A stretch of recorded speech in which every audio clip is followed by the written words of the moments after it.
ole he tuna hian state referral hospital falkona kan nom meka kabula chu hi Dr. HC Leldina medical superintendent ania hun tam kan nei lo wangin zona kan in zot thak don ni ama sa in kapu chibaile o tuna hian in pastor shwai lo hi damlo an omlo ni in kan sha a he dikrengem tuna chuan in positive kan nei chu pushwaya hi ani maya aba ero chu positive dang enkol tuna tak chuan kan nei lo en tikachangin nge in enkol chan mishil thayengem ani hi kan riat angin March ni som paru khan lengpui aron tuma chuan ina a ho thlen nuin helai local hal mai lovin a khote sikawangin sample lak ania ni somni pahnia sample an la a positive ani ti akha March ni somni pali a riat ania khami riat ani vele khanin hetilai muna ni somni panga a kan lo admita ani a hi isolation wata kan da nga la chu tiang chuan atira khosik khu le thokha ne kha zoi zoya azual chhauhre hre ta wangin ICU wa te kan handa chawa ICU wa aom hnuwa po ventilator kan ti thok tran puina turang chi te kha kan man tira chu tiang chuan engemaw chen chu azual chho hret itimayang khating ang khan voi khatlai phei kha chu kan chan mai dona moti han la om rum khop ang khan a om chhawani tuna tak hi chuan a khosik le khating ang hreom zuala kha chu aji om to a tun kar khat kalta vela tang khana khosik te zoi in atla niam chhawa a khosik chete ala om ti lowa chuan in tuna chuan a BP tele atho ka te po pa ngai chho viau to a kan lom khom mai a thatlo chu lom ame chuanin tu tenge en kol tu te min shil theyangem nia doctor le nurse tele group D kan han ti ang chi a en kol tu bi ka hi team angin kan in siama kha asang in ni khata darkar somni pali kha duty reng thei lowa an in thak kwal te angaya a doctor te po an in thak kwal angaya chutiang bukin a nurse te le group D ho te po tiang khan an in duty choka committee ma khatiang khan voi khat a en kol tura an lu to chuan kha an en kol na mun atang khan pon lama chhuwa athiang to lowa tin khalaya an duty lo lai po khan an ria na tu mun san an mani in lam ni lo an ria na tu bi kan siam saka chutianga chuan an ele in tur te an ria na tur te kan buat sai ve kani ti chale me a en kol na man ruate kan nei thato kem tun na hi chuan in ye sarkar in ma alak na azara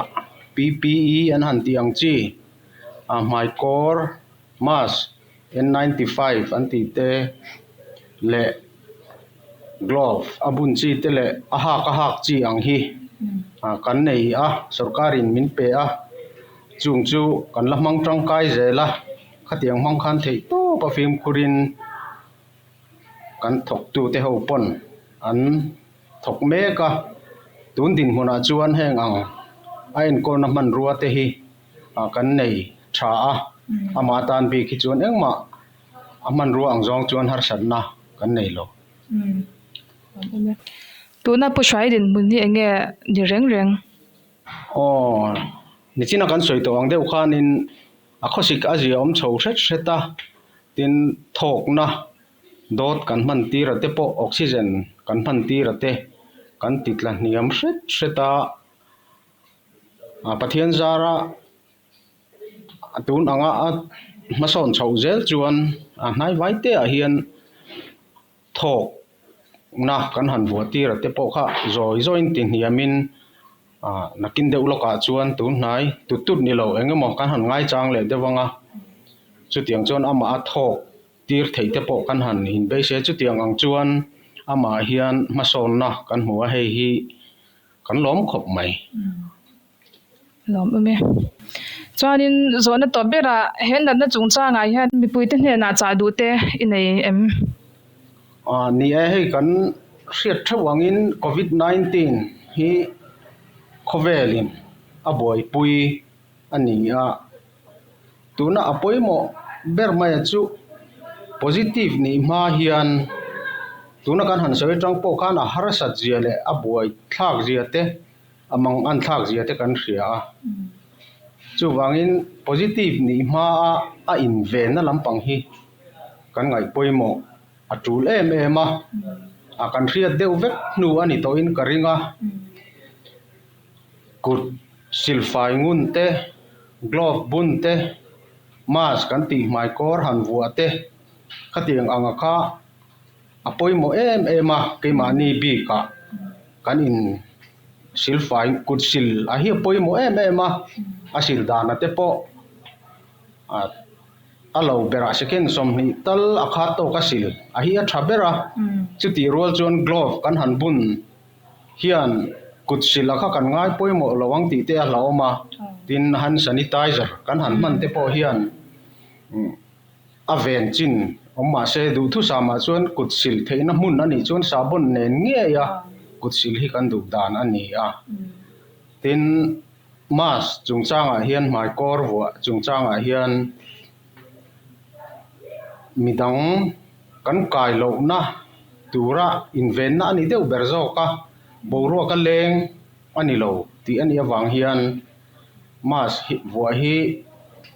midang la ka kai ai ma chon midang lo veita ila midang kan kai lo na tura ve na ani zok ma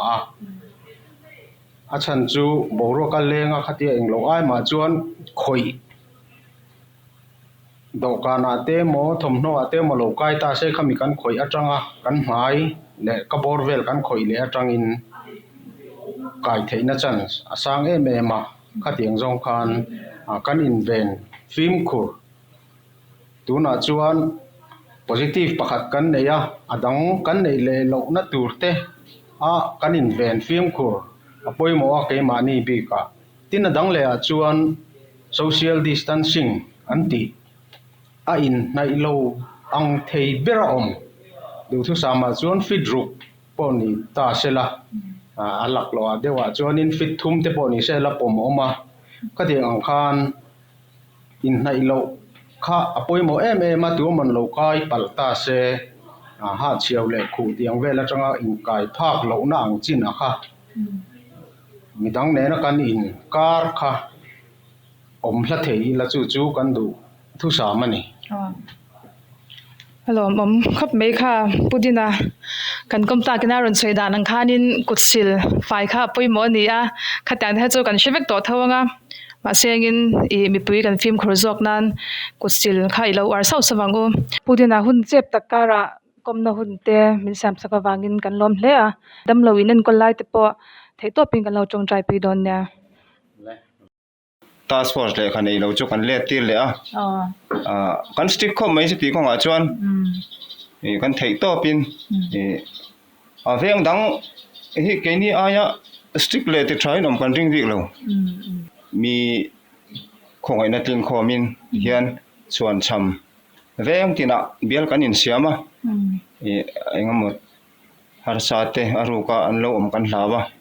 hang jong kha lai tangin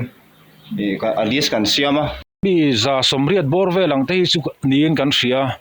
aba kan mani ron in soi she deuh te le khatiang chi khan lo om ve bok nen a chiang pok taka khalai kha chu record han siam pha a har sa za somriat borvel niin ka ria abikin drugs addict tele dam doi vortum ho hi hei kan duty re na chan pon ya